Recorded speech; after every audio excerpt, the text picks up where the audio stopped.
উত্তৰ প্ৰদেশত উন্মোচিত দেশৰ নিবনুৱা সমস্যাৰ ভয়াৱহ ৰূপ।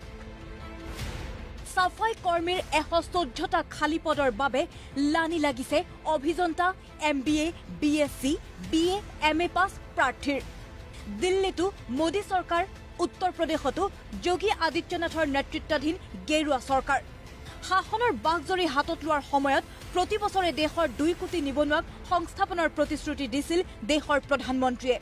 অথচ মোদী চৰকাৰৰ কাৰ্যকালৰ পৰিসমাপ্তিলৈ মাজত মাথো কেইটামান মাহ বাকী থকা অৱস্থাত সকলো যেন অসাৰ। মোদীৰ প্ৰতিশ্ৰুতিৰ আন্তঃসাৰশূন্যতাক উদঙাই দিছে উত্তৰ প্ৰদেশৰ এক বিশেষ পৰিঘটনাই।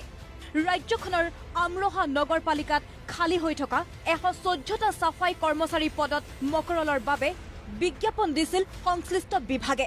এই পদত নিযুক্তিৰ বাবে এই পৰ্যন্ত আহিছে 19,000ৰো অধিক আবেদন। অথচ আবেদনকাৰীৰ অধিকাংশ প্ৰাৰ্থীয়ে স্নাতক, স্নাতকোত্তৰ, অভিযন্তা অথবা MBA ডিগ্ৰীধাৰী। 17,000 টকীয়া দৰমহাৰ সাফাই কৰ্মী পদৰ চাকৰিৰ বাবে উচ্চ শিক্ষিত প্ৰাৰ্থীৰ ভিৰে জটিলতাৰ সৃষ্টি কৰিছে নিযুক্তি প্ৰক্ৰিয়াত। স্থানীয় বাল্মীকি সম্প্ৰদায়ৰ দুৰ্ঘোৰ আপত্তি।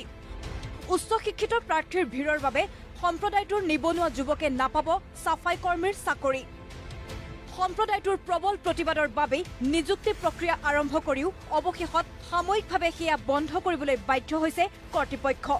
উত্তৰ প্ৰদেশত সংঘটিত এই ঘটনাই উদঙাই দিছে মোদীৰ আমোলত ক্ৰমবৰ্ধিত নিবনুৱা সমস্যাই কিদৰে ভয়াৱহ ৰূপ লৈছে সমগ্ৰ দেশত।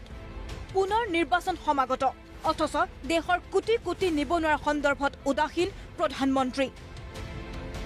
ব্যুৰো ৰিপৰ্ট, প্ৰতিদিন টাইম।